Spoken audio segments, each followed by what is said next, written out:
नमस्कार, मैं डॉक्टर रजनीश कुमार आप सभी का एक बार फिर से हार्दिक स्वागत करता हूं। आज के वीडियो लेक्चर में हम चर्चा करेंगे हिंदी साहित्य का इतिहास सीरीज के अंतर्गत टेस्ट सीरीज नंबर 3 के ऊपर, जो कि अपभ्रंश काव्य और देश भाषा काव्य पर आधारित है। प्रिय विद्यार्थियों, जैसा कि आप जान रहे हैं कि हम हिंदी साहित्य का इतिहास आचार्य रामचंद्र शुक्ल की पुस्तक के आधार पर सीरीज चला रहे हैं, जिसमें सब्जेक्टिव तौर पर और ऑब्जेक्टिव तौर पर आप सभी से चर्चा हो रही है, जो कि आगामी UP TGT PGT, UGC net assistant professor exam और CUET पीजी एंट्रेंस एग्जाम के दृष्टिकोण से बहुत ही महत्वपूर्ण है। साथ में आपका बेस क्लियर करने में ये सीरीज बहुत ही महत्वपूर्ण भूमिका निभा सकती है। तो इसके पहले हमने सेट 2 तक चर्चा कर ली थी। आज टेस्ट 3 पर हम चर्चा करेंगे। आप जितना भी पहले पढ़ चुके हैं अपभ्रंश काव्य और देश भाषा काव्य को लेकर, यहाँ पर मूल्यांकन करने का मौका आपको मिल रहा है। तो चलते हैं, बात करते हैं सीधे प्रश्नों के ऊपर। जो यहाँ पर पहला प्रश्न पूछा गया है, नाद न बिंदु न रवि न शशि मंडल, चियरा सहाबे मुकल, जो छाड़िमा लेहुरे बंक, नियहि बोहिमा जाहुरे रंक। उपयुक्त पंक्तियों का मूल अर्थ किस ओर है? तो जब आप देख रहे हैं तो आपके मन में तुरंत आ गया होगा कि ये जो पंक्तियां हैं पहले तो आदिकाल से ली गई हैं।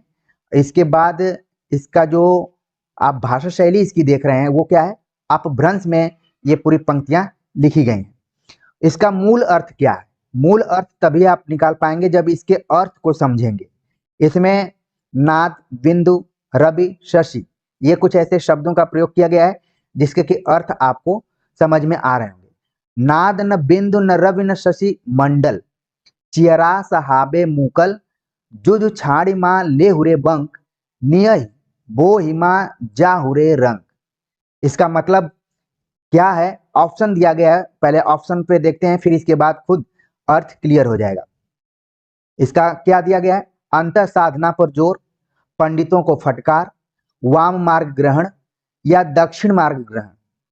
तो ये पंक्तियां जो ली गई हैं ये सिद्ध कवियों से ली गई हैं और इसमें वाम मार्ग ग्रहण पर जोर दिया गया है। जब आप सिद्ध साहित्य पढ़ेंगे तो उसमें बताया गया है कि आपको अगर सिद्धि प्राप्त करना है तो वाम मार्ग ग्रहण करना पड़ेगा। और इसमें वाम मार्ग का सीधा सीधा जो संबंध वो स्त्री से जोड़कर देखा गया है। ठीक है, कहने का मतलब यहाँ पर है कि जो भी ये सृष्टि निर्मित है सब कुछ आपके पास हो, लेकिन अगर आप वाम मार्ग नहीं ग्रहण करेंगे तो आपको न मोक्ष की प्राप्ति होगी और न ही सिद्धि प्राप्त होगी। पहला ऐसा आप पंथ देखेंगे जिसमें स्त्रियों को मोक्ष के रूप में देखा गया है। तो ये पंक्ति है, इस पंक्ति को आप ध्यान में रखिए। और इसका जो मूल अर्थ क्या दिया गया है? वाम ग्रहण, वाम मार्ग ग्रहण करने की बात की गई है। अगले क्वेश्चन पे बात करते हैं। अगला जो प्रश्न है, का तरुवर पंच बिड़ाल, चंचल चिए पैठो काल। ये पंक्तियां किसकी हैं? यहाँ पर यही सवाल पूछा गया कि ये पंक्तियां किसकी पंक्तियां हैं। तो अगर आपने आचार्य शुक्ल के इतिहास ग्रंथ को पढ़ा होगा ठीक से तो वहां पर आपके मन में आने लगा होगा। ऑप्शन दिया गया है सरापा, लुईपा, कन्हप्पा, बीरूपा। तो यहाँ पर आप देख रहे हैं कि पंच बिड़ाल की बात की गई है। ठीक है, पंच बिड़ाल क्या है? इससे भी यूजीसी नेट में सवाल आ चुका है। इस पे हम आपको बताएंगे कि पंच बिड़ाल क्या है। एक मैंने अलग से वीडियो ही बनाया हुआ था कि पंच बिड़ाल क्या है, उसमें 5 कौन कौन से तत्व हैं। ठीक है, और यूजीसी नेट में सवाल आ चुका है। ये पंक्तियां किसकी? यहाँ पर हम देखते हैं। हमने ऑप्शन पढ़ दिया कि सरापा है, लुईपा, कनप्पा, विरूपा। तो इसका जो सही जवाब है यहाँ पर लुईपा, ऑप्शन बी इसका सही जवाब है। पंच बिड़ाल मैं बताऊंगा कि अभी क्या है। आगे बात करते हैं, निम्नलिखित में कौन सिद्ध कवि डोमिनी का आह्वान गीत गाते थे? देखने में प्रश्न बहुत छोटा लग रहा है लेकिन यह प्रश्न है बहुत खतरनाक। जैसे कई विद्यार्थी कमेंट्स करते हैं कि मेरा 25 में 25 सवाल सही हो गया, कई बोलते हैं 24 है, कोई बोलते हैं 23। जो यहाँ पर प्रैक्टिस सेट दिया जा रहा है वो इतना भी आसान नहीं। हाँ, हमने बता दिया कि आचार्य रामचंद्र शुक्ल का है तो मे भी आप कर सकते हैं, लेकिन ये है एक तरीके से टिपिकल क्वेश्चन है, थोड़ा सा दिमाग लगाने वाले। बातों ही बातों में आपके मन में आने लगा होगा कि आखिरकार हमने तमाम सिद्ध कवियों को पढ़ा। वैसे तो हम सिद्धों की संख्या 84 जानते हैं, लेकिन कौन से ऐसे सिद्ध कवि हैं जो डोमिनी का आह्वान गीत गाते थे? ऑप्शन दिया गया है सरापा, डोम्बिप्पा, कनप्पा, कुकरिप्पा। तो यहाँ पर सही जवाब इसका ऑप्शन सी कनहप्पा। कड़हप्पा वैसे किताबों में आप देखते हैं कि लिखा रहता है, यहाँ पर टाइपिंग करने में थोड़ा सा ठीक नहीं हुआ है, इसलिए कनहप्पा को कड़हप्पा ही पढ़िए। मेन चीज ध्यान में रखना है कि कड़प्पा जो है वो डोमिनी का आह्वान गीत गाते थे। आगे ये भी पता चलेगा कि आखिरकार ये डोमिनी क्या है। आगे प्रश्न आ भी गया कि निम्नलिखित में से किसकी साधनाओं में मध्य तथा स्त्रियों का विशेषतः डोमिनी, रजकी आदि का अबाध सेवन एक आवश्यक अंग माना गया था? ऑप्शन दिया गया है नाथपंथियों, वज्रयानियों, जैनियों, चारण कवियों। तो जैसा कि हमने ऊपर आप सभी को बताया कि पंचवीड़ाल में, जिसमें कि पहला ही सवाल था जो नाद बिंदु वाम मार्ग, यहां पर आप देख रहे हैं मध्य तथा स्त्रियों का विशेषतः डोमिनी, रजकी आदि का अबाध सेवन एक आवश्यक अंग माना गया था किस पंथ में या किन कवियों की रचनाओं में? ऑप्शन नाथपंथियों, वज्रयानियों, जैनियों, चारण कवियों। आप अपना दिमाग दौड़ाना शुरू कर दिए होंगे कि आखिरकार इसका सही जवाब क्या हो सकता है। बिल्कुल इसका सही जवाब है ऑप्शन बी वज्रयानियों। वज्रयानियों को एक दूसरे नाम से भी हम जानते हैं, सिद्धों या सिद्ध कवि कहा जा सकता है इसको, ठीक है ना। इसमें क्या कहा गया कि आपको मध्य और स्त्रियों, खासतौर से जो डोमिनी है, रजकी है, इनका अबाध सेवन एक अंग, इसीलिए इनको कहा गया वाम मार्ग। अगर आप हिंदी साहित्य के विद्यार्थी हैं तो रेगुलर क्लास कर रहे होंगे, तो कई विद्यार्थी होते हैं जो हमेशा छात्राओं से घिरे रहते हैं, मतलब लड़कों की अपेक्षा लड़कियां उनकी ज्यादा दोस्त होती हैं। तो कई लोग व्यंग्य रूप में कहते हैं कि आपने वाम मार्गी जीवन को अपना लिया है। वैसे तो वाम मार्ग उसको बोला जाता है जो मार्क्सवादी होता है, लेकिन यहाँ पर वाम मार्ग एक अलग ढंग का है। चीजें धीरे धीरे आप समझना शुरू कर दिए होंगे। आगे बात करते हैं। अगला जो प्रश्न है कि निम्नलिखित में से महासुखवाद का प्रवर्तन किसमें हुआ? महासुखवाद, ऑप्शन दिया गया है नाथपंथियों, वज्रयानियों, जैनियों, चारण कवियों। तो महासुखवाद का प्रवर्तन किसमें हुआ? सही जवाब है ऑप्शन बी वज्रयानियों, यानी वही सिद्ध जो कवि हैं उसमें महासुखवाद का प्रवर्तन हुआ था। आगे बात करते हैं। अगला जो प्रश्न है, पूछा गया कि प्राकृत के अंतिम अपभ्रंश अवस्था से ही हिंदी साहित्य का आविर्भाव माना जा सकता है। आचार्य रामचंद्र शुक्ल का यह कथन आदिकाल के किस प्रकरण में उद्धृत है? ऑप्शन दिया गया प्रकरण 1, 2, 3, 4। तो देखिए अब प्रश्न पहले कैसे पूछे जाते थे? पहले प्रश्न पूछे जाते थे, कथन दे दिया जाता था और पूछा जाता था ये किसका कथन है। अब प्रश्न में ही बता दिया गया कि ये फला का कथन है, ठीक है। लेकिन बदलते हुए पैटर्न में पूछा गया कि इस बात को फला ने किस जगह पे कही है। तो जब तक आप सूक्ष्म तरीके से चीजों का अध्ययन नहीं करेंगे तब तक ऐसे प्रश्नों को नहीं कर पाएंगे। तो यहाँ पर देखिए, प्राकृत के अंतिम अपभ्रंश अवस्था से ही हिंदी साहित्य का आविर्भाव माना जा सकता है। शुक्ल ने हिंदी साहित्य के आदिकाल के अंतर्गत प्रकरण 1 में इस बात को कही हुई है, ठीक है।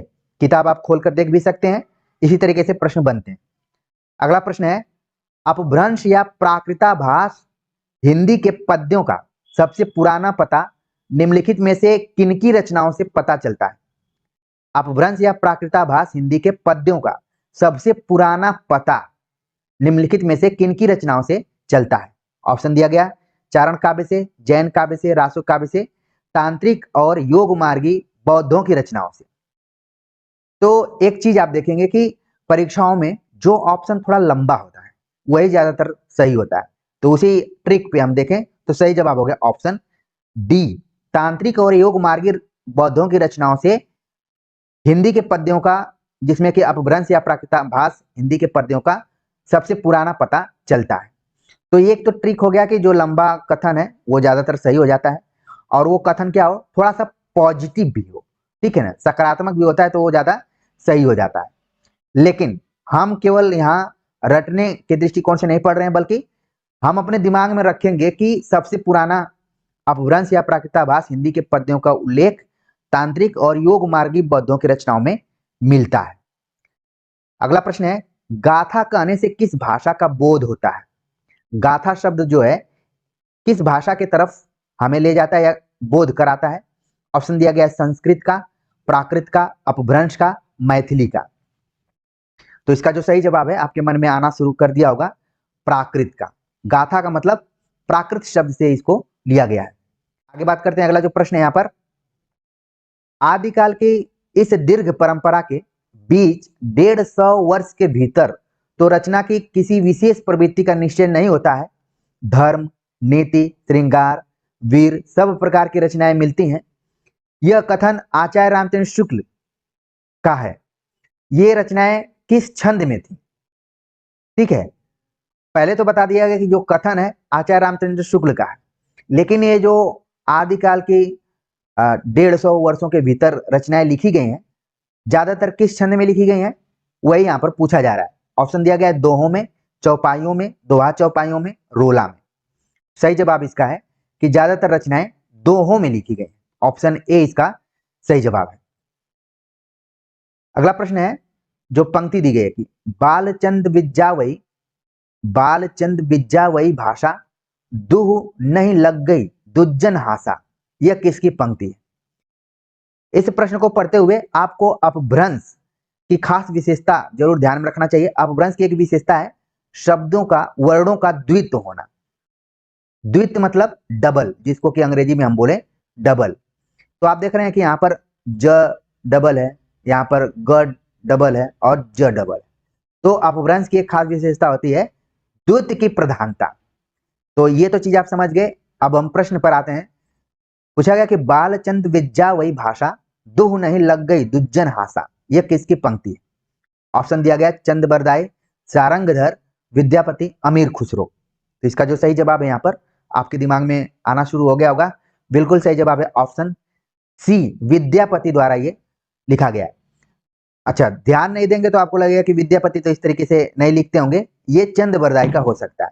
तो थोड़ा सा तकनीकी तौर पर चीजों को ध्यान में रखना पड़ेगा। अगला जो प्रश्न है वो भी पंक्तियों पर ही आधारित है। अगिन जो लागी नीर में कंदो जलिया झार, उत्तर दक्षिण के पंडिता रहे विचारी विचारी। ये पंक्तियां किसकी? ऑप्शन दिया गया चंद बरदाई, विद्यापति, कबीर, अमीर खुसरो। तो ये पंक्तियां कबीर द्वारा लिखी गई, क्योंकि बात यहाँ पर चल रही थी सिद्ध साहित्य की, या फिर आदिकाल में किस तरीके से भाषा को लेकर। जब हम आदिकाल पढ़ते हैं तो दो दृष्टिकोणों से पढ़ते हैं, एक भाषा के दृष्टिकोण से और दूसरा साहित्य के दृष्टिकोण से। इसीलिए आदिकाल आपको कई बार लगेगा बहुत बोझिल सा लगेगा। ठीक है, आप भले इसको याद करके महारत हासिल कर लिए हो, लेकिन ये कालखंड उतना आपको आत्मीय या सहज नहीं लगेगा जितना कि भक्ति काल आपको लगेगा, या फिर रीति काल या आधुनिक का। ये थोड़ा सा बोझिल है, इसलिए हमने प्रैक्टिस सेट भी यहीं से शुरू किया है। मैं अगर भक्ति काल नहीं पढ़ाऊंगा, रीति काल भी नहीं पढ़ाऊंगा, आधुनिक काल भी नहीं पढ़ाऊंगा, तो भी आप उसमें से अपने पढ़ाई के माध्यम से ढेर सारे प्रश्न के उत्तर दे सकते हैं। लेकिन क्योंकि आदिकाल जो है भाषा के दृष्टिकोण से और साहित्य के दृष्टिकोण से बहुत ही महत्वपूर्ण कालखंड है, इसीलिए इसके एक से अधिक नाम भी, और उसमें सर्वमान्य नाम आदिकाल आया। कारण यही था कि इसमें भाषा और साहित्य दोनों को समावेशित कर लिया गया। तो भाषा के विकास को ध्यान में रखते हुए विद्यापति, कबीर, अमीर खुसरो इत्यादि ने विचार भी किया है। तो ये जो पंक्तियां हैं ये कबीर द्वारा लिखी गई। ठीक है, आगे बात करते हैं। अगला जो प्रश्न है यहाँ पर, देशी भाषा यानी बोलचाल की भाषा सबको मीठी लगती है, इससे वैसा ही अपभ्रंश देशी भाषा मिला हुआ मैं कहता हूं। किसका कथन है? देशी भाषा सबको मीठी लगती है, इससे वैसा ही अपभ्रंश मैं कहता हूं। किसका कथन है? ऑप्शन दिया गया चंद बरदाई, विद्यापति, कबीर, अमीर खुसरो। अभी जब मैं इस भाषा की पंक्ति को पढ़ूंगा, यहाँ पर उसका सीधे सीधे अनुवाद दे दिया गया, देसिल बैना सब जन मिठा ते तैसन अवहट्ठा। ये उसी का अनुवाद है। तो देखिए, अब हो सकता है कि बदले हुए पैटर्न पे अनुवाद पूछ लिया जाए, इसीलिए मैंने सीधे सीधे अनुवाद को ही रखा। सही जवाब हो गया ऑप्शन बी, विद्यापति द्वारा ये कहा गया है। अगला जो प्रश्न है, आचार्य रामचंद्र शुक्ल ने अपभ्रंश काव्य का उल्लेख आदिकाल के किस प्रकरण में किया है? तमाम चीजों को आप पढ़कर जाएंगे। ये देखने में प्रश्न बहुत छोटा लग रहा है, लेकिन है बहुत खतरनाक दमदार क्वेश्चन एक तरीके से है। जिसको आएगा वो तुरंत कर देगा, जिसको नहीं आएगा तो अगल बगल में वो ताक झांक करेगा, एक दूसरे से दया दृष्टि करुणा की स्थिति में रहेगा कि कोई कुछ हिंट कर दे। लेकिन यहाँ पर अगर जुड़े हुए हैं तो आप दूसरे से क्यों हिंट लेंगे, आप दूसरे को हिंट देंगे। पूछा गया सवाल, आचार्य रामचंद्र शुक्ल ने अपभ्रंश काव्य का उल्लेख आदिकाल के किस प्रकरण में किया? ऑप्शन दिया गया प्रकरण 1, 2, 3, 4। सही जवाब हो गया ऑप्शन बी, प्रकरण 2 में इस बात को कहा गया है, अपभ्रंश काव्य का उल्लेख उन्होंने किया है। इसी तरीके से आपके मन में तुरंत आना चाहिए, क्योंकि शुक्ल जी ने आदिकाल को 2 भागों में बांटकर देखा। एक तो उन्होंने अपभ्रंश काव्य रखा और दूसरा उन्होंने देश भाषा काव्य रखा। तो देश भाषा काव्य प्रकरण 3 में, ये सब आपके मन में आना चाहिए। कोई जरूरी नहीं कि मैं प्रश्न बनाऊं, एक एक वाक्य पर प्रश्न बनाऊं। हमारी भी लिमिटेशन है, हमारी भी सोचने समझने की क्षमता है, लेकिन जब मैं संकेत कर रहा हूं तो ये काफी है। संकेतों को अगर आप समझ गए तो आप बहुत कुछ कर सकते हैं। तो यहाँ पर देश भाषा काव्य जो प्रकरण 3 में आ जाएगा, और इसको उन्होंने एक नाम दिया जिसको कि हमने पहले भी बताया हुआ था। चलते हैं आगे, बात करते हैं अगले क्वेश्चन पे। निम्नलिखित में से किसने अपभ्रंश नाम न देकर लोक भाषा को देश भाषा ही कहा है? ऑप्शन दिया गया है भरत, वररुचि, भामह, पतंजलि। तो अपभ्रंश को कई बार कहा जाता है कि देश भाषा किसने कहा है? सही जवाब हो गया ऑप्शन ए, भरत। अगला प्रश्न है, अपभ्रंश नाम पहले पहल किसके शिलालेख में मिलता है? अपभ्रंश नाम पहले पहल किसके शिलालेख में मिलता है? ऑप्शन दिया गया बल्लभी के राजा धारसेन प्रथम, बल्लभी के राजा धारसेन द्वितीय, बल्लभी के राजा धारसेन तृतीय, बल्लभी के राजा धारसेन चतुर्थ। अब नाम एक ही है, बस अंतर हो गया प्रथम, द्वितीय, तृतीय और चतुर्थ में। तो ये ऐसा प्रश्न है कि तलवार की धार पर चलने वाला है। अगर आपको आता रहेगा तुरंत बताएंगे, नहीं थोड़ा सा भी फिसले इधर उधर तो लेनी का देनी पड़ जाएगा। तो देखिए यहाँ पर क्या है, अपभ्रंश नाम सबसे पहले किसके शिलालेख में मिलता है? सही जवाब है ऑप्शन बी, बल्लभी के राजा धारसेन द्वितीय के शिलालेख में मिलता है। आगे बात करते हैं, अगला जो प्रश्न है, निम्नलिखित में से किसको संस्कृत, प्राकृत और अपभ्रंश तीनों का कवि कहा गया है? ऑप्शन दिया गया गुहसेन, धारसेन, चंद्रबरदाई, अमीर खुसरो। तो संस्कृत का, प्राकृत का और अपभ्रंश का तीनों का कवि किसको कहा गया? सही जवाब है ऑप्शन ए, गुहसेन। जो धारसेन द्वितीय हैं, इनके शिलालेख में, बल्लभी के शिलालेख में इन्होंने खुद स्वीकार किया कि इनके पिताजी जो थे गुहसेन, वो तीनों भाषाओं के जानकार थे। कई बार मैं कमेंट्स करके पूछता हूं विद्यार्थियों से कि पेपर का लेवल कैसा है। देखने में पेपर, ये प्रश्न बहुत छोटे नजर आ रहे हैं, लेकिन जब तक आप सूक्ष्मता से अध्ययन नहीं करेंगे, कुछ बच्चे कहते हैं कि और लेवल को बढ़ाइए। उनका यही कहना रहता है कि थोड़ा सा ऑप्शंस में कुछ हम और इसमें डाइवर्सिटी लाएं और विविधता लाएं, जिस तरीके से कूटनुमा होता है। तो थोड़ा सा यहाँ पर संसाधनों की कमी है, हम अभी इसी तरीके से कर रहे हैं, लेकिन धीरे धीरे आप देखेंगे कि और परिपक्वता नजर आएगी। तो हमारे अंदर जिस हिसाब से परिपक्वता आ रही है, आपकी पढ़ाई में भी उसी तरीके से आए। अभी हम बेस मजबूत कर रहे हैं, फिर धीरे धीरे इतना अच्छे से अध्ययन कर लेंगे कि हर काम बाएं हाथ का हो जाएगा। चलते हैं आगे, बात करते हैं अगला जो प्रश्न है यहाँ पर, देवसेन के संदर्भ में असत्य है।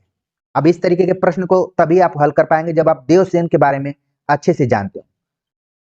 ऑप्शन दिया गया कि जैन ग्रंथकार, श्रावकचार के रचयिता, दब्ब सहाव पयास के रचयिता, रासो ग्रंथकार। तो असत्य क्या है?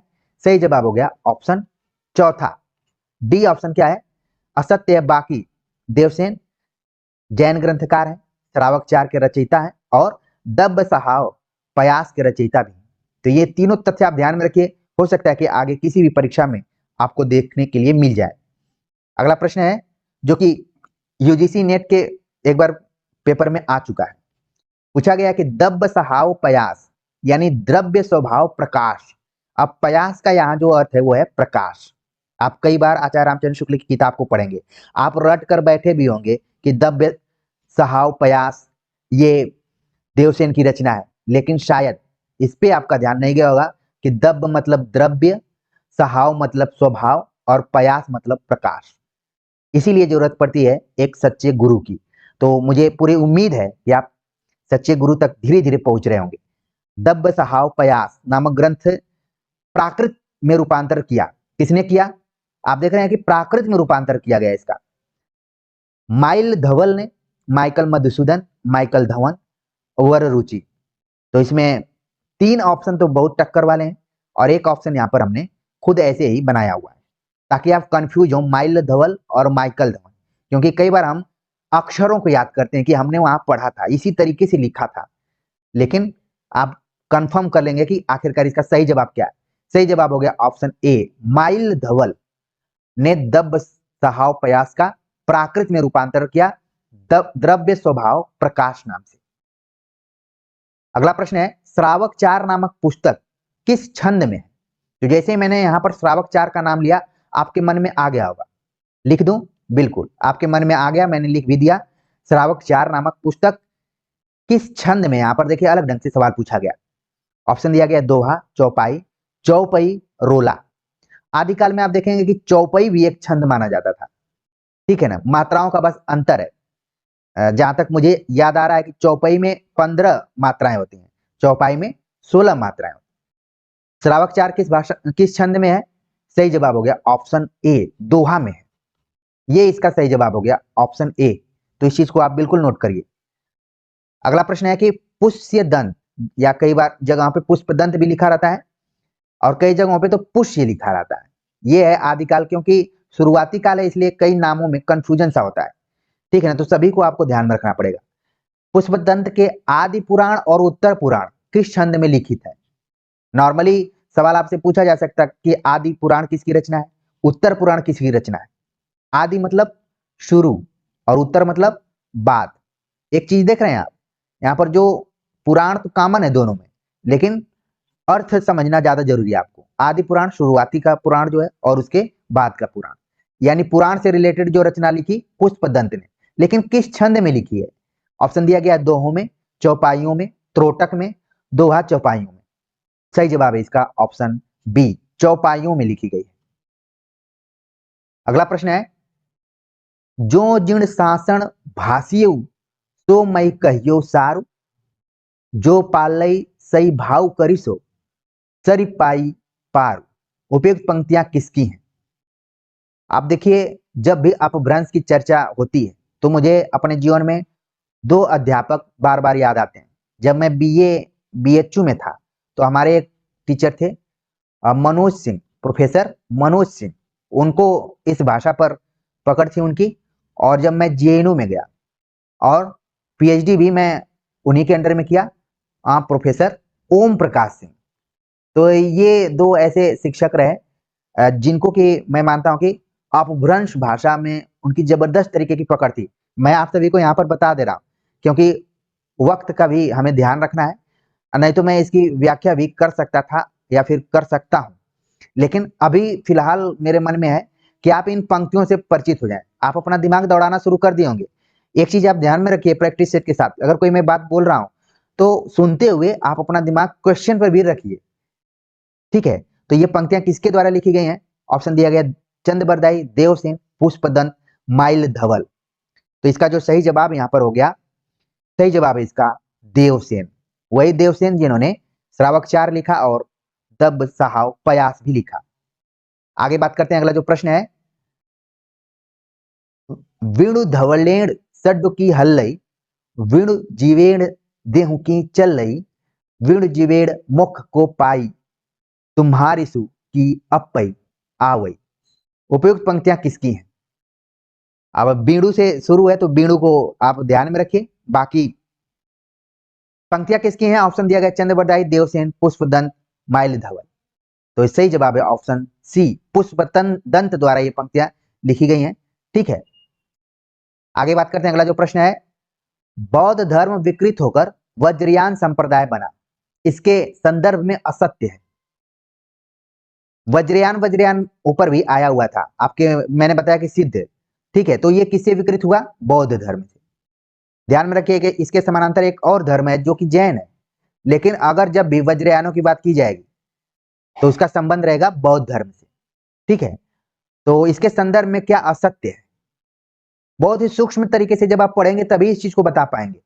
पूछा गया इन बौद्धिक तांत्रिकों के बीच वामाचार अपनी चरम सीमा को पहुंचा। ये पंजाब से लेकर गुजरात तक फैले थे और सिद्ध कहलाते थे। इन तांत्रिक योगियों को लोग अलौकिक शक्ति संपन्न समझते थे। ये अपनी सिद्धियों और विभूतियों के लिए प्रसिद्ध थे। तो मैंने आप सभी से कहा था कि ज्यादातर जो पॉजिटिव तरीके के वाक्य होते हैं वही ज्यादातर सही होते हैं। इसमें हमें असत्य बताना है। इसका मतलब है कि 3 जो इसमें ऑप्शन होंगे वो सत्य होंगे, एक असत्य है। तो सही जवाब इसका हो गया ऑप्शन बी। लिखा गया कि ये पंजाब से लेकर गुजरात तक फैले थे। ये सिद्धों के लिए गलत है। ठीक है, सिद्ध कहां से फैले हुए थे? बिहार से लेकर असम तक फैले थे। ठीक है, बिहार से लेकर असम तक फैले थे, लेकिन यहां पर जो बात बताई गई ये पंजाब से लेकर गुजरात तक फैले हुए थे। ये क्या हो गया? इनके संदर्भ में असत्य है। अगला प्रश्न है, हर प्रसाद शास्त्री ने सिद्धों की वाणियों का बौद्ध गान व दोहा के नाम से संग्रह निकाला था। यह किस भाषा में था? हर प्रसाद शास्त्री का बहुत ही योगदान रहा है सिद्धों की वाणियों के कलेक्शन में, जिसका नाम था बौद्ध गान व दोहा। दोहा छंद मैंने बताया हुआ था कि सिद्धों की वाणियां दोहा छंदों में ज्यादातर लिखी गई हैं। शुरुआती जो भी 150 वर्षों का साहित्य है आदिकाल का, ज्यादातर दोहा में लिखा गया है। तो हरप्रसाद शास्त्री ने जो ये ग्रंथ निकाला है किस भाषा में? ऑप्शन दिया गया प्राकृत, अपभ्रंश, बंगला अक्षरों में, हिंदी में। सही जवाब हो गया ऑप्शन सी, बंगला अक्षरों में इसको लिखा गया था। आगे बात करते हैं। अगला जो प्रश्न है, जहि मन पवन न संचरे रवि शशि नाही पवेश, ये पंक्तियां किसकी हैं?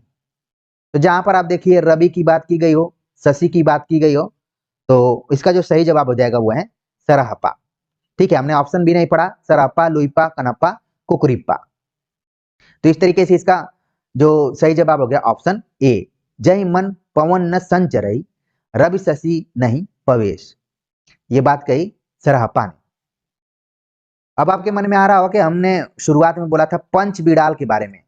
आखिरकार ये पंच बिड़ाल क्या है?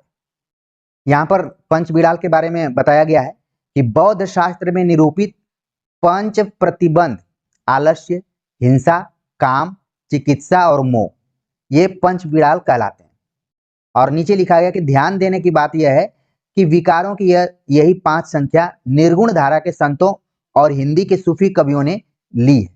हिंदू शास्त्रों में विकारों की बधी संख्या 6 है, लेकिन बौद्ध शास्त्र में इसी को पंच बिड़ाल नाम से बोला जाता है। और जो है आलस्य, हिंसा, काम, चिकित्सा और मोह।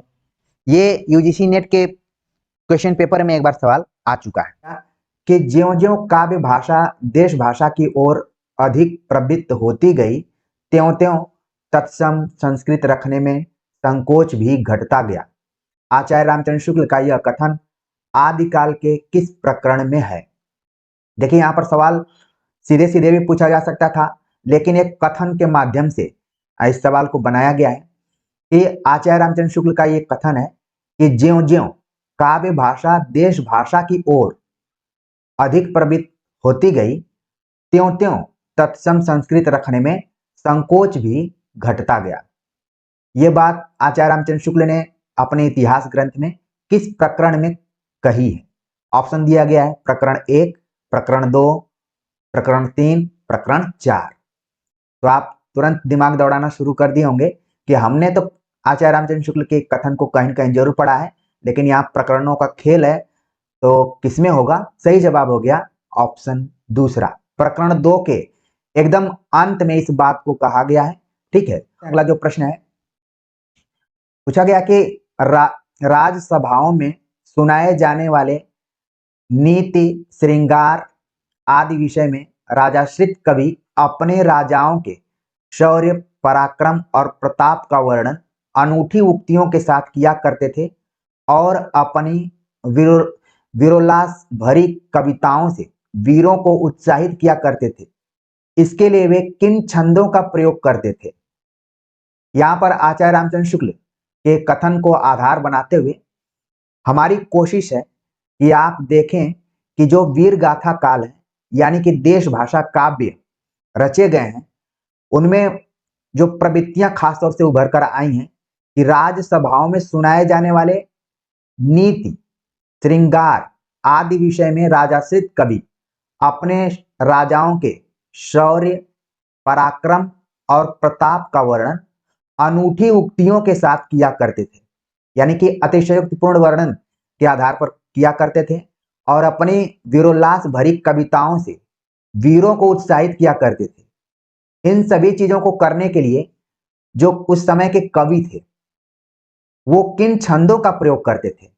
ठीक है, तो यहां पर सवाल के ऑप्शन में दिया गया है कि दोहा छंद, छप्पय, वीर, उपरोक्त में से एक से अधिक, उपरोक्त में से कोई नहीं। तो किन छंदों का प्रयोग करते थे? सही जवाब है ऑप्शन डी, उपरोक्त में से एक से अधिक।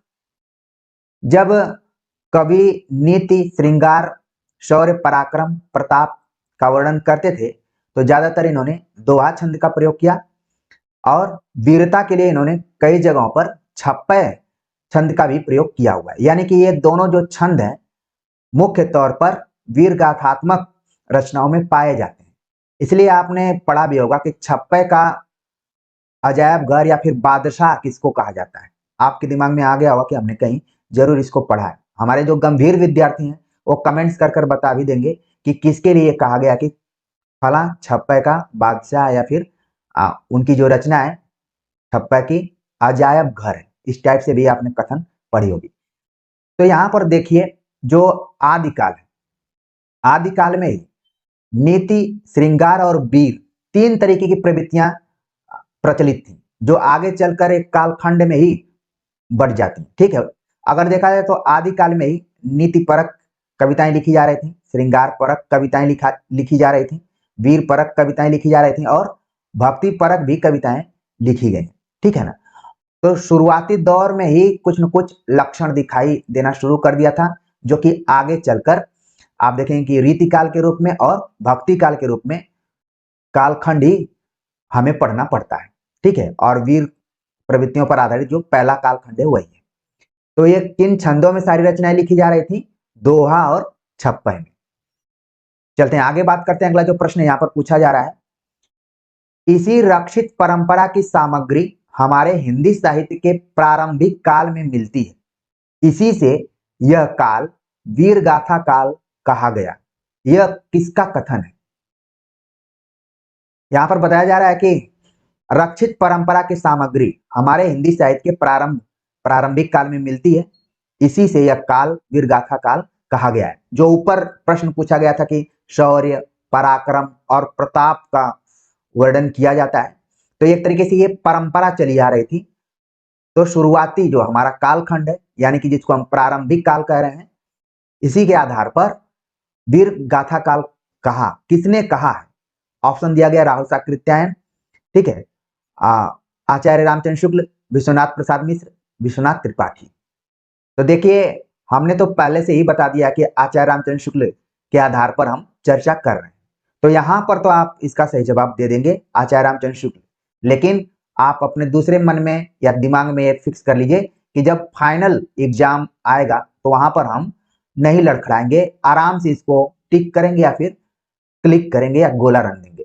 ठीक है, तो वीर गाथा काल, एक चीज आप देख रहे हैं कि जब आदिकाल आप पढ़ेंगे तो घूम फिर कर शब्द प्रारंभिक काल, वीर गाथा काल, आदिकाल आता है। ठीक है, तो प्रारंभिक काल को मिश्र बंधु से जोड़ लिया जाता है, वीर गाथा काल आचार्य रामचंद्र शुक्ल से। लेकिन आचार्य रामचंद्र शुक्ल ने भी कई जगहों पे आदिकाल शब्द का प्रयोग किया है लेकिन जोर नहीं दिया, और यहीं से की पॉइंट मानते हुए हजारी प्रसाद द्विवेदी ने इस कालखंड को आदिकाल कह दिया है। तो कई बार जब आप विश्वविद्यालयों में, महाविद्यालयों में विस्तार से पढ़ेंगे, कक्षाओं में जब पढ़ते हैं तो आपके टीचर्स ने कई बार इसका जिक्र किया भी होगा। नहीं किया होगा तो जब आदिकाल वो पढ़ाएं तो एक बार जरूर आप क्वेश्चन पूछ सकते हैं कि क्या सीधे सीधे आचार्य रामचंद्र शुक्ल ने वीर गाथा काल कहा, या फिर जैसा कि आप जानते हैं कि शुक्ल जी ने कई जगहों पे सुझाव दिया है और उसी सुझाव को कई लोगों ने मान लिया। जैसे आप रीतिकाल पढ़ेंगे तो रीतिकाल के बारे में उन्होंने कहा कि इसको श्रृंगार काल कहा जा सकता है। तो एक आलोचक इसको कैच कर लेते हैं और फिर नाम ही दे देते हैं। वो कौन आलोचक है आपके मन में आ गया होगा, क्योंकि मैं चाहता हूं कि थोड़ा स्पेस आपके दिमाग में रहे। ठीक है, तो सुझाव तो दिया आचार्य रामचंद्र शुक्ल ने, और नामकरण कौन कर दिया? विश्वनाथ प्रसाद मिश्र ने। तो हर जगह की पॉइंट खोजकर शुक्ल जी दे चुके हैं, चाहे कोई भी इतिहास उनका कोई कालखंड पढ़िए, ठीक है ना। आगे चलकर इन्हीं की बातों को लोग अपनी बात बनाते हुए कुछ हल्का फुल्का उसमें अंतर करते हुए खुद का नामकरण दे दिए। जिस मैं विश्वनाथ प्रसाद मिश्र की बात कर रहा था, उन्होंने खुद इसको वीर काल कहा है। क्या अंतर है? वीर गाथा काल कहें चाहे वीर काल का कहें, लगभग आप देख रहे हैं कि मिलता जुलता है, लेकिन यही सारे तथ्य हमारे लिए परीक्षाओं में कई बार सिर दर्द बनकर उभर जाते हैं। तो मोटे तौर पर आपने समझ लिया कि कहां से प्रश्न उठते हैं और कैसे उसको हमें टैकल करना है, ठीक है। चलते हैं आगे, बात करते हैं। अगला जो प्रश्न है, बड़ा ही क्रिएटिव ढंग का प्रश्न पूछा गया कि उधर की भाषा ही शिष्ट भाषा मानी जाती थी और कवि चारण आदि उसी भाषा में रचना करते थे। आचार्य रामचंद्र शुक्ल ने किस भूभाग की तरफ संकेत किया है? यहां पर देखिए एक शब्द और आ गया जिसके आधार पर लोगों ने इसको चारण काल भी कहा, ठीक है। हालांकि चारण काल शुक्ल जी से पहले भी व्यक्ति ने बोल दिया था, ग्रियर्सन, ठीक है ना। तो हो सकता है कि चारण वहीं से शुक्ल जी ने ग्रहण किया हो। तो इस वाक्य में ये जो प्रश्न पूछा गया कि उधर की भाषा एक शिष्ट भाषा मानी जाती थी और कवि चारण आदि उसी भाषा में रचना करते थे, आचार्य रामचंद्र शुक्ल ने किस क्षेत्र की चर्चा की है? ऑप्शन दिया गया पूर्वी, पश्चिमी, उत्तरी, दक्षिणी, ठीक। तो जब आप देखेंगे इतिहास ग्रंथ तो उसमें उन्होंने जिक्र किया कि पश्चिमी जो भूभाग है उसी तरफ, यानी कि अगर आप भारत का मैप बना लें टूटा फूटा, ठीक है, तो आप समझ जाएंगे कि पश्चिमी जो भूभाग है वो किधर के बारे में चर्चा की जा रही है, ठीक है ना। तो देखिए मैंने ऐसे बना दिया है, इसको बहुत सीरियसली नहीं लेना है, मैप को इंडिकेशन के लिए मैंने बनाया। तो पश्चिमी भूभाग, ठीक, अगर हम देख लें तो ये पश्चिमी भूभाग है, यानी राजस्थान का जो इलाका है उसी तरफ ज्यादातर आप देखेंगे कि वीरगाथा जो हमारा आदिकाल है इसी एरिया में है ज्यादातर। आदिकाल जितने भी आप देखेंगे राष्ट्रों काव्य हैं, वीरगाथात्मक जो रचनाएं लिखी गई हैं, ज्यादातर इसी हिस्से की लिखी गई। तो सही जवाब क्या हो गया? पश्चिमी भूभाग की तरफ संकेत किया है। चलते हैं आगे, बात करते हैं। अगला जो प्रश्न है, जिस समय से हमारे हिंदी साहित्य का अभ्युदय होता है वह लड़ाई भिड़ाई का समय था, वीरता के गौरव का समय था और सब बातें पीछे पड़ गई थी। यह किसका कथन है? यानी कि जब से हिंदी साहित्य का उदय होता है तो वो बहुत सुखद स्थिति में इसका उदय नहीं हुआ है, बल्कि वो जो समय है वो लड़ाई भिड़ाई का, यानी कि युद्ध का समय, आक्रमणों का दौर था। जब हिंदी साहित्य लिखा जाना शुरू हुआ, उसका जो प्रारंभिक दौर था, उस समय वीरता के गौरव का समय था और इसके अतिरिक्त सारी बातें पीछे पड़ गई थी, चाहे वो नीति की बात हो, चाहे वो श्रृंगार की बात हो, चाहे वो भक्ति की बात हो। ये सब चीजें क्या हो गई थी? गौण हो गई थी, ठीक। ये किसका कथन है? तो ऑप्शन पढ़ने की जरूरत नहीं है, सही जवाब है पहला, आचार्य रामचंद्र शुक्ल। ऑप्शन में और नाम दिए गए थे, विश्वनाथ प्रसाद मिश्र, महावीर प्रसाद द्विवेदी, हजारी प्रसाद द्विवेदी, इनको भी आप ध्यान में रख सकते हैं, लेकिन सही जवाब हो गया पहला ऑप्शन। अगला प्रश्न है, विग्रह राज चतुर्थ जिसको आधार बनाकर एक रासो ग्रंथ लिखा गया, निम्नलिखित में से कौन सा है? देखिए प्रश्न देखने में बहुत छोटा है लेकिन बहुत ही खतरनाक तरीके का प्रश्न है। अच्छे अच्छे विद्यार्थी तैयारी करने वाले इसको लेके परेशान हो सकते हैं। विग्रह राज चतुर्थ पहले हमें ध्यान में रखना चाहिए कि किसका नाम है, ठीक है, तभी पता चल जाएगा तुरंत कि इसके आधार पर कौन सा रासो ग्रंथ लिखा गया था। ऑप्शन दिया गया परमाल रासो, खुमान रासो, पृथ्वीराज रासो, विशल देव रासो। तो इसका जो सही जवाब है ऑप्शन डी है, विशल देव रासो। यानी कि विशल देव का जो असली नाम था विग्रह राज चतुर्थ था, ठीक है, उपनाम इनका क्या था? विशल देव। इन्हीं को आधार बनाते हुए एक कवि है। अब वो कौन कवि है आपके दिमाग में तुरंत आना शुरू हो गया होगा। प्लीज मतलब इस बात को आपको निगेटिव नहीं लेना है, क्योंकि जब हम आपसे चर्चा कर रहे हैं तो ये मानकर चल रहे हैं कि आप सीरियसली इस वीडियो को देख रहे हैं, इसलिए आपका दिमाग अगर इधर उधर भटक भी रहा है तो कंसंट्रेट हो जाए। नरपति नाग ने विशल देव रासो नाम का एक ग्रंथ लिखा। इसमें विशल देव का जो वास्तविक नाम है विग्रहराज चतुर्थ, ध्यान में रखिए चतुर्थ है, ठीक है ना। ऑप्शन में हो सकता है कि पूछ लिया जाए कि विशल देव उपनाम किसका है, तो विग्रहराज प्रथम, द्वितीय, तृतीय इस तरीके से भी आ सकता है। तो जो भी विद्यार्थी यहां तक इस प्रश्न अभ्यास को देख रहे हैं वो आगे तो कभी नहीं गलती करेंगे। विग्रहराज के पिताजी का भी नाम हो सकता है कई बार पूछा जा सके, इनका नाम था आना। इन्हीं के नाम पर विग्रहराज चतुर्थ ने एक आना सागर नाम से एक स्थल भी बनवाया था, ठीक है ना। तो हो सकता है कि कभी पूछा जाए, अभी तक तो कम ही चांस है कि परीक्षाओं में यह आ जाए, लेकिन बदलते हुए पैटर्न में पूछा जा सकता है, ठीक। अगला जो प्रश्न है, आचार्य रामचंद्र शुक्ल ने वीर गाथा काल या देश भाषा काव्य का उल्लेख अपने इतिहास ग्रंथ के किस प्रकरण में किया है। मैंने बहुत जोर देकर कई बार अलग अलग वीडियोज में आचार्य रामचंद्र शुक्ल के इतिहास ग्रंथ को कैसे पढ़ें, किन किन प्रकरणों में क्या क्या बटा हुआ है, बहुत बार बता चुके हैं हम। लेकिन देखिए प्रश्न के रूप में यहां पर आ गया कि जिस आधार को बनाते हुए आचार्य रामचंद्र शुक्ल ने वीर गाथा काल नाम दिया है, आखिरकार वो किस प्रकरण में।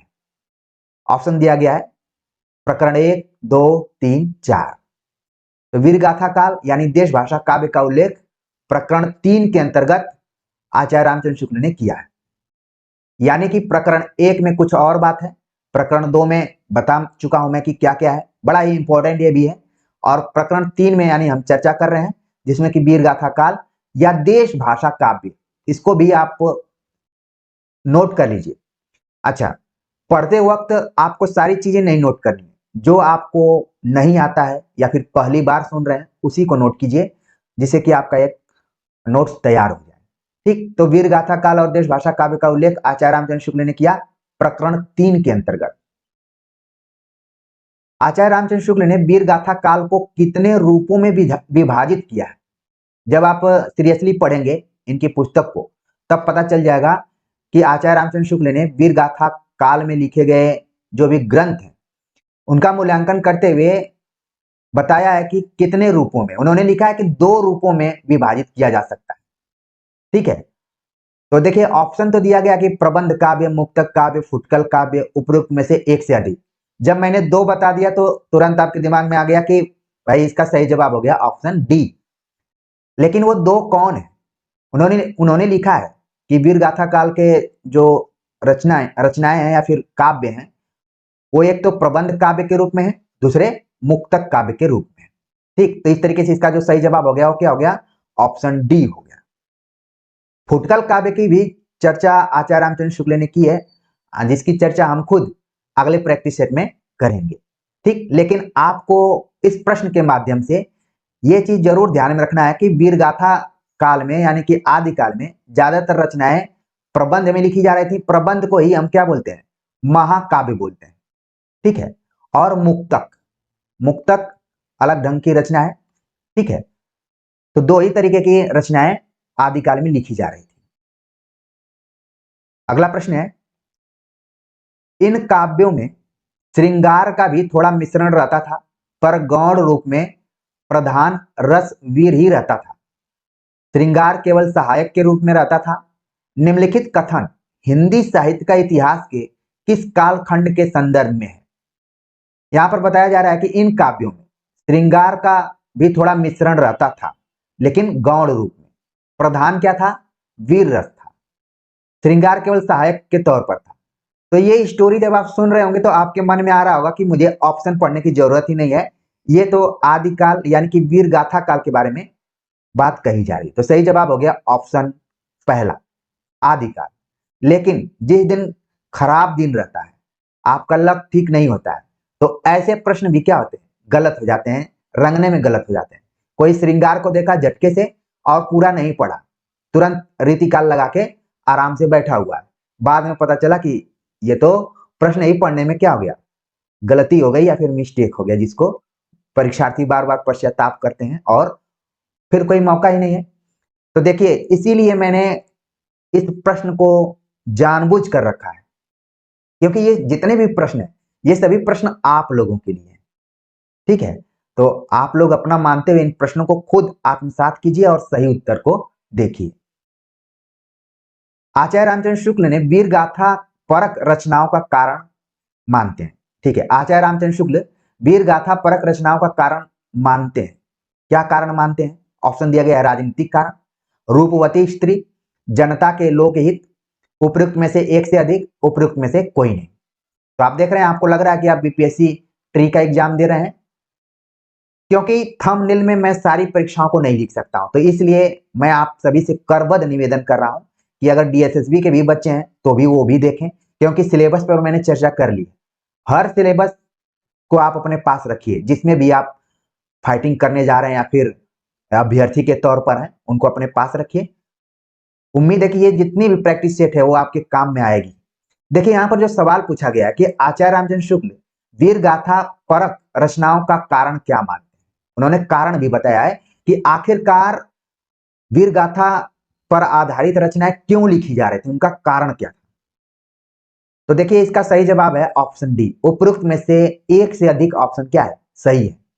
तो कौन कौन से ऑप्शन है? पहला कारण उन्होंने माना है कि राजनीतिक कारण, मतलब कि क्षेत्र विस्तार को लेके, अपने शक्ति को लेकर एक राजा दूसरे राजा पर चढ़ाई करता था और युद्ध करता था, यानी कि यह राजनीतिक कारण था। दूसरे कई युद्ध हुए हैं, रूपवती स्त्री को लेकर भी युद्ध हुए हैं। ये दो कारणों की खोज आचार्य रामचंद्र शुक्ल ने वीरगाथात्मक रचनाओं में खोजी है, यानी कि देखी है। तो आप देखेंगे कि वर्तमान समय में ये भी चीजें प्रासंगिक ही हैं, ठीक है। केवल आदिकाल में सब नहीं था, बल्कि आज भी आप देखेंगे लड़ाई युद्ध का अगर कोई कारण होता है तो या तो राजनीतिक कारण है या फिर ये दूसरा ऑप्शन भी है। आप अपने कॉलेज स्कूलों के दिनों को याद कीजिए, कितनी बार आप लोगों के सिर फूटे होंगे, ठीक है। तो क्या आदिकाल खत्म हो चुका है, यानी वीरगाथा काल खत्म हो चुका है, या फिर है भी? समय के दृष्टिकोण से देखें, परिवेश के दृष्टिकोण से देखें तो खत्म हो गया है, लेकिन कई लोगों के जीवन में अभी ये चल रहा है, ठीक है ना। तक देखिए मेरा मेन उद्देश्य ये है कि आप समझ जाएं कि जो वीरगाथा परक रचनाएं थी वो दो कारणों से ज्यादातर लिखी गई। एक तो राजनीतिक कारण से लिखी गई, ठीक, और दूसरे की जो राजा है वो रूपवती स्त्री को पाने के लिए भी युद्ध करते थे, ये भी एक कारण रहा है। इसलिए आप देखेंगे कि आदिकाल में स्त्रियों की स्थिति बहुत ठीक नहीं थी, उनको संपत्ति के रूप में देखा जाता था, ठीक है ना। तो ये चीज है, जब आप हिंदी साहित्य का सरल इतिहास पढ़ेंगे तो पहले ही पेज पे पूरा कारण बता दिया गया है। हम तो पढ़ रहे हैं शुक्ल जी को। चलिए आगे बात करते हैं, अगला जो प्रश्न है, वीर गीत के रूप में हमें सबसे पुरानी पुस्तक कौन सी मिलती है? बहुत ही मोस्ट इंपॉर्टेंट एक क्वेश्चन है। इस तरीके के प्रश्न जब परीक्षाओं में आते हैं और देखने में छोटे से नजर आते हैं तो फिर वही दुआ आता है कि देखने में छोटे लगे घाव करे गंभीर। बार बार हम परेशान होते हैं कि इतनी वन लाइनर किताबें हमने पढ़ी और ये क्या पूछ दिया कि वीर गीत के रूप में हमें सबसे पुरानी पुस्तक कौन सी मिलती है। ऑप्शन दिया गया है संदेश रासक, विशल देव रासो, पृथ्वीराज रासो, हमीर रासो। तो रासो ग्रंथ तो कोई है जो कि वीर गीत में लिखा गया है। अच्छा, वीर गीत को बोलते हैं बैलेट्स, ये भी आप इसको नोट कर लीजिए, अंग्रेजी में इसको बोलते हैं बैलेट्स। आपने पढ़ा होगा लिरिकल बैलेट्स, और हमारे जो विद्यार्थी हैं रेगुलर जो हैं वो जरूर इसको बता भी देंगे कि ये किसकी रचना है, ठीक है। लिरिकल बैलेट्स किसकी रचना है, ये आपके लिए होमवर्क है। तो वीर गीत को हम बोलते हैं बैलेट्स। तो कौन सी ये पुस्तक है? सही जवाब है ऑप्शन बी, विशल देव रासो को वीर गीत के ग्रंथ के तौर पर देखा जाता है, ठीक है ना। तो इसको आप नोट कर लीजिए, बल्कि आप अगर कॉपी पेन रखे हो तो नोट कर लीजिए, ठीक। चलते हैं आगे, बात करते हैं, अगला जो प्रश्न है, साहित्यिक प्रबंध के रूप में जो प्राचीन ग्रंथ उपलब्ध है उसका नाम है। ठीक वैसा ही प्रश्न है कि वीर गीत में सबसे पुराना ग्रंथ कौन सा है और साहित्यिक प्रबंध के रूप में जो प्राचीन ग्रंथ उपलब्ध है उसका नाम क्या है। ऑप्शन दिया गया हमीर रासो, विशल देव रासो, पृथ्वीराज रासो और परमाल रासो। आपका दिमाग थोड़ा बढ़ना शुरू कर दिया होगा कि आखिरकार इसका उत्तर क्या हो सकता है। तो इसका जो सही जवाब है यहाँ पर कि साहित्यिक प्रबंध के रूप में सबसे प्राचीन ग्रंथ जो है, यानी प्रबंध आप देख रहे हैं महाकाव्य के रूप में, जब आप प्रबंध को समझ जाएंगे तो 50-50 में आप जरूर इसका सही जवाब बता देंगे। ऑप्शन सी इसका सही जवाब है, पृथ्वीराज रासो। आचार्य रामचंद्र शुक्ल ने हालांकि पृथ्वीराज रासो को जाली ग्रंथ भी बताया है, और आप लोग जहां रेगुलर विद्यार्थी के रूप में पढ़ाई कर रहे होंगे, यानी कि जहां से डिग्री आपको मिलती होगी, वहां के भी टीचर्स आपको बताए होंगे, और यहाँ पर तो आप पढ़ते ही हैं। और कई बार आपके मन में आता है कि जब उन्होंने जाली ग्रंथ कहा है तो कैसे प्रथम महाकाव्य है या फिर साहित्यिक प्रबंध के रूप में प्राचीन ग्रंथ है। तो ये शैली के दृष्टिकोण से जो महाकाव्य के लक्षण है उसके आधार पर इसको हिंदी का प्रथम महाकाव्य भाषा के दृष्टिकोण से, शैली के दृष्टिकोण से माना जाता है। प्रामाणिकता के दृष्टिकोण से क्या है, जाली है, ठीक है। और जाली चीजें तो आप समझते हैं। तो साहित्य में इतिहास और कल्पना को लेकर हमेशा द्वंद्व रहा है। कुछ चीजें ज्यादा काल्पनिक होती हैं, कुछ चीजें इतिहास को आधार बनाते हुए काल्पनिक होती हैं। तो पृथ्वीराज रासो को लेकर जो 3 ग्रुप बने हैं कि प्रामाणिक है, अर्ध प्रामाणिक है या फिर अप्रामाणिक है, अलग अलग विद्वानों ने कहा भी है। लेकिन यहां देखिए प्रश्न अगर मान लीजिए ये आ जाता है कि साहित्यिक प्रबंध के रूप में जो प्राचीन ग्रंथ उपलब्ध है उसका नाम क्या है, तो पृथ्वीराज रासो होगा। अगला प्रश्न है, निम्नलिखित में से कौन सी आदिकालीन रचना कई सौ वर्षों से लोगों में बराबर गाई जाती रही है। ये देखिए नए ढंग का प्रश्न है। आज अब उम्मीद है कि आगे इसी टाइप के कुछ प्रश्न आते रहेंगे। अब वो जमाना चला गया, ठीक है। तो इसका जो रचना मैं बताऊं कि कौन सी है, कि आदिकाल की कौन सी ऐसी रचना जो कई 100 वर्षों से बराबर गाई जाती रही है, तो आपके दिमाग में तुरंत आ गया होगा कि हमने पढ़ा है परमाल रासो। ऑप्शन विशल देव रासो, पृथ्वीराज रासो, परमाल रासो, संदेश रासो सब दिया है, लेकिन इसका सही जवाब क्या हो गया, परमाल रासो। परमाल रासो को दूसरा इसका जो नाम है आप जानते हैं कि इसको आल्हा खंड भी कहते हैं, और ये आल्हा और उदल नाम के जो 2 वीर हैं उनके ऊपर ये आधारित है। इसको गाया जाता है और एक खास समाज इसको पहले गाता था, जिसको कि मैं कहूं नट समाज। कई बार हमारे गांव में भी वो गाने आता था। धीरे धीरे ये परंपराएं खत्म सी हो चुकी हैं, जिस पर कि शोध करना चाहिए आप लोगों को, क्या अभी ये प्रथा है कि नहीं है। तो आल्हा गाया जाता था, ठीक है, और ये खास महीने में गाया जाता था। आपको दूसरा होमवर्क मैं दे रहा हूं कि आल्हा खंड किस महीने में, इसकी शुरुआत किस महीने से होती थी या फिर गाया जाता था, या फिर महीने मत बताइए, किस ऋतु में। अब तो आप जान ही गए होंगे, मैं लिख देता हूं कि इसको वर्षा ऋतु में गाया जाता है, ठीक है ना। चलिए आगे बात करते हैं। अगला जो प्रश्न है पूछा गया कि अतः हमारी समझ में इसी रसायन शब्द से होते होते रासो हो गया है। आचार्य रामचंद्र शुक्ल ने यह विचार किस रासो काव्य के आधार पर दिया है। देखिए मैं ऊपर के प्रश्न पर थोड़ा सा एक बार और आपको इंडिकेशन करूंगा कि देखिए ये प्रश्न पूछा गया है घुमाकर, लेकिन अगर आप तथ्यों को ठीक से पढ़े रहेंगे तो तुरंत आप बता देंगे परमाल रासो आला खान। पहले ये पूछा जाता था कि परमाल रासो किसकी रचना है, आला खंड किसको कहा जाता है, जगनी की कौन सी रचना है। लेकिन देखिए अब यहां से थोड़ा सा ये नए ढंग का क्वेश्चन आपको दिखा होगा। अच्छा देखिए यहां पर जो ये सवाल पूछा गया कि आचार्य रामचंद्र शुक्ल का कथन दिया गया या फिर विचार दिया गया कि वे लिखते हैं कि अतः हमारी समझ में इसी रसायन शब्द से होते होते रासो हो गया है। रासो शब्द की उत्पत्ति व्युत्पत्ति को लेकर विद्वानों में बड़ा मतभेद है, उसमें रामचंद्र शुक्ल का भी नाम आता है। उन्होंने रसायन से रासो बता दिया है कि हुआ है, ठीक है ना। आप जैसे हजारी प्रसाद द्विवेदी को आप पढ़ेंगे तो उन्होंने रासक शब्द का प्रयोग किया कि रासक से क्या हुआ, रासो हुआ। लेकिन आचार्य रामचंद्र शुक्ल ने कहा कि रसायन से क्या हो गया है, रासो हो गया है। लेकिन देखिए सवाल अब दूसरे हिसाब से हमने चेंज कर दिया।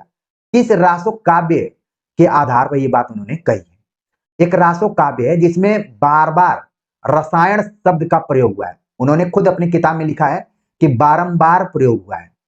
वो कौन सी रचना है। ऑप्शन दिया गया है खुमान रासो, विशल देव रासो, पृथ्वीराज रासो, परमाल रासो। विकल्प तो वही है, उत्तर यहाँ पर बदल जा रहे हैं। सही जवाब हो गया ऑप्शन बी, विशल देव रासो में बारंबार रसायन शब्द का प्रयोग किया गया है। इसीलिए आचार्य रामचंद्र शुक्ल ने कहा कि हो सकता है कि रसायन से धीरे धीरे रासो हो गया है। ठीक, चलते हैं आगे बात करते हैं। अगला जो प्रश्न है पूछा गया कि नरपति नाल कवि किसका समकालीन था। नरपति नाल जो कवि हैं किसके समकालीन थे। ऑप्शन दिया गया है रावल खुमान, विग्रह राज चतुर्थ उपनाम घिसल देव, राजा भोज उपरोक्त में से एक से अधिक, उपरोक्त में से कोई नहीं। तो अब देखिए बीपीएससी वाला ट्रेंड यहाँ पर नहीं चलेगा। ठीक, अब यहाँ पर जो ट्रेंड है हमको बताना है कि नरपति नाल किस कवि जो है किसका समकालीन है, यानी किसके दरबार में रहा करते थे। तो सही जवाब हो गया ऑप्शन बी, विग्रह राज चतुर्थ उर्फ या उपनाम विशल देव, और इसीलिए इन्होंने विशल देव रासो नाम से रचना भी लिखी हुई है। तो ये भी आप समझ गए। अगला प्रश्न बड़ा ही अच्छा है, देखते हैं आप लोग कहां तक दिमाग दौड़ा लेते हैं इसमें। पंक्ति दी गई है, 1272 मझारी, जैठ बदी नवमी बुधवारी, नाल रसायन आरंभ, शारदा तूठी ब्रह्म कुमारी।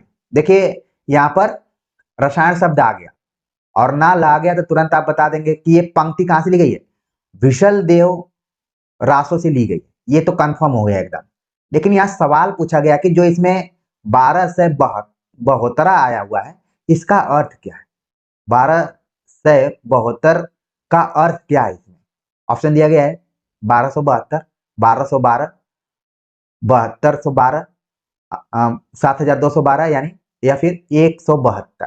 तो कुल मिलाकर ऑप्शंस को कंप्लीट करने की यहाँ पर कोशिश की गई है, क्योंकि मुझे नहीं लगता है कि आप देखेंगे बहुत कम प्रैक्टिस सेट में ये सारी चीजें आपको दिखाई पड़ेंगी, क्योंकि हमारी कोशिश है कि आप आचार्य रामचंद्र शुक्ल के इतिहास ग्रंथ को प्रैक्टिस सेट के माध्यम से भी लाइन बाय लाइन पढ़ें।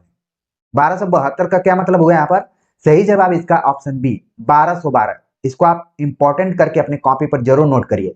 हो सकता है कि जल्दीबाजी में बहुत सारे विद्यार्थी आप एग्जाम में जाएंगे लगभग से 60 से 70 जो नहीं पढ़ कर गए, जो इधर उधर के प्रैक्टिस सेट्स या फिर नोट्स खरीद कर अपना पढ़ रहे हैं। तो मैंने पहले ही बहुत पहले बताया था कि नोट्स अधूरे होते हैं। जो मैं प्रैक्टिस सेट करा रहा हूँ इसमें भी संपूर्णता हो इसकी मैं गारंटी नहीं दे सकता हूँ, इसलिए मैं बार बार कहता हूँ कि हमेशा लर्निंग मोड में होना चाहिए, सीखने की ललक के रूप में आपको पढ़ना चाहिए, तभी आप मंजिल तक आराम से पहुंच पाएंगे। तो 1212 को ही 12 से 72 कहा गया, इसको ध्यान में रख लीजिए। ठीक है, चलते हैं आगे बात करते हैं। अगला जो प्रश्न है पूछा गया कि विशल देव रासो के संदर्भ में असत्य है। इसमें 4 खंड है, यह काव्य लगभग 2000 चरणों में समाप्त हुआ है, विग्रह राज चतुर्थ का उपनाम विशल देव है, यह श्रृंगार ग्रंथ है। अब हमें बताना है कि इसमें से कौन सा असत्य है। देखने में प्रश्न बहुत छोटा है, लेकिन इसके जो विकल्प हैं एकदम से आपके सब्जेक्टिव तथ्य जब क्लियर होंगे तब आप आराम से इसको बता देंगे। तो विशल देव रासो सही बात है कि इसमें 4 खंड है, ध्यान में रख लीजिए। ये हो सकता है आगे कभी क्वेश्चन के रूप में भी आ सकता है। यह काव्य लगभग 2000 चरणों में समाप्त हुआ है, यह भी क्या है, सही है। और आप देखेंगे आचार्य रामचंद्र शुक्ल की पुस्तक में ही लिखा गया कि ये 100 पृष्ठों का क्या है, ग्रंथ है। 100 पृष्ठों में लिखा गया और 100 पृष्ठों में ही 2000 चरण है, ये भी मतलब हमें ध्यान में रखने वाली बात है। तीसरा पॉइंट इसमें दिया गया कि विग्रह राज चतुर्थ का उपनाम विशल देव, ये भी क्या है, सही। यहां पर पूछा गया कि यह श्रृंगार ग्रंथ है, क्या हो गया यहाँ पर, यह श्रृंगार ग्रंथ नहीं है बल्कि क्या है, वीर गीत पर आधारित ग्रंथ है, जिसकी चर्चा हमने ऊपर पहले ही कर ली है। ठीक है, तो उम्मीद है कि आप लोगों को ये सभी प्रश्न बहुत अच्छे लग रहे होंगे और अब आपके मन से धीरे धीरे डर खत्म होने लग रहा होगा कि हम तो आचार्य रामचंद्र शुक्ल को पढ़ लिए हैं तो बाकी किसी भी किताब को पढ़ लेंगे। मैं क्यों जोर देता हूं, क्योंकि कोई भी आप किताब पढ़ेंगे आगे, चाहे वो हिंदी साहित्य का दूसरा इतिहास पढ़ें, चाहे हजारी प्रसाद द्विवेदी का पढ़ें, रामस्वरूप चतुर्वेदी किसी का पढ़ें, या फिर नगेंद्र का पढ़ें, शुक्ल जी बीच में आ ही जाते हैं, उनको दरकिनार करके आप आगे नहीं बढ़ सकते। तो क्यों ना हम बेस को मजबूत कर लें और साथ में पैरेलल उनको भी पढ़ेंगे। अभी आने वाला है आपके हिंदी आलोचना पर मैं बच्चन सिंह पर बहुत ही अच्छा मैटर तैयार किया हूं जो कि आपके लिए लाभदायक होगा, इसलिए आप लोग जुड़िए प्लीज। ठीक, चलते हैं आगे बात करते हैं। अगला जो प्रश्न है, विशल देव रासो की कथा वस्तु के संदर्भ में असत्य है। विशल देव रासो पर आधारित यह प्रश्न यहाँ पर पूछ लिया गया और पूछा गया कि कथा वस्तु के संदर्भ में कौन सी बात असत्य है, यानी कि गलत है। जैसा कि आप जानते हैं कि 4 खंडों में है तो चारों खंड यहां दिया गया है। पहला खंड क्या है, मालव के भोज परमार की पुत्री राजमती तो पहले तो आपको ध्यान में रखना है कि विशलदेव की जो नायिका है वो राजमती से सांभर के विशलदेव का विवाह होना है। पहले खंड में ये बात कही गई है। तो यहाँ पर जो आप देख रहे थे ना, ऊपर में मैंने बताया रूपवती स्त्री, ये जो राजमती है सामान्य स्त्री नहीं है, बल्कि क्या है, रूपवती है। इसका विवाह होना था विशलदेव से। दूसरे खंड में क्या बात कही गई, विशलदेव का राजमती से रूठकर बिहार की ओर प्रस्थान करना तथा वहां 1 वर्ष रहना। ये दूसरे खंड में बात कही गई कि विशलदेव का राजमती से रूठकर, यानी राजमती से रूठकर ये कहां चले जाते हैं, हमें बताना है कि कौन सा इसमें असत्य है, अभी आप अपने दिमाग में रखिए। तीसरा खंड है कि राजमती का विरह वर्णन तथा विशलदेव का उड़ीसा से लौटना। तो अब आपको लग गया होगा कि जो दूसरा खंड है इसमें बिहार की जगह पे क्या होना चाहिए था, उड़ीसा होना चाहिए। तो हमने जानबूझकर रख दिया है क्योंकि बिहार और उड़ीसा पड़ोसी राज्य के तौर पर भी देख सकते हैं आप, कुछ न कुछ बॉर्डर्स मिलते भी हैं, या पहले तो ये सब एक ही थे, बाद में विभाजन हो गया। ठीक, तो यहाँ पर क्या होना चाहिए था, उड़ीसा होना चाहिए था, ये भी क्या हो जाता, सही हो जाता, लेकिन बिहार की वजह से यहाँ पर गलत हो गया। भले विशलदेव राजमती से रूठकर उड़ीसा चला गया, लेकिन वर्तमान समय में आप लोग देखेंगे कि बहुत सारे विद्यार्थी जो हैं इस चीज की वजह से वापस बिहार की तरफ आ रहे हैं। ये बहुत ही अच्छा ट्रेंड मतलब शुरू हुआ है, इसकी प्रशंसा भी होनी चाहिए। खंड 3 में का बोला गया कि राजमती का विरह वर्णन तथा विशलदेव का उड़ीसा से लौटना, ये बात क्या है, सही है। तो अब तो सारा ऑप्शन क्या हो गया, इसमें सत्य है, असत्य जो था उसको हमने पहले ही खोज लिया है। लेकिन इस प्रश्न के माध्यम से मेरा उद्देश्य क्या है, मेरा उद्देश्य है कि आप विशलदेव की जो कथा वस्तु है उसको अच्छे से समझ लें। यहाँ पर मैंने कुछ चेंज किया, हो सकता है कि यहाँ पर और कुछ चेंज कर दिया जाए, या फिर इन सभी विकल्पों में से कुछ बदलाव हो सकता है। अगला प्रश्न है, यह घटनात्मक काव्य नहीं है, वर्णनात्मक है। आचार्य रामचंद्र शुक्ल ने यह विचार किस रासो काव्य के लिए दिया है?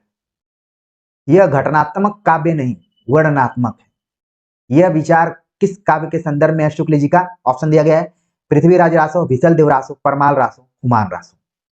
इसका जो सही जवाब हो गया यहाँ पर ऑप्शन बी।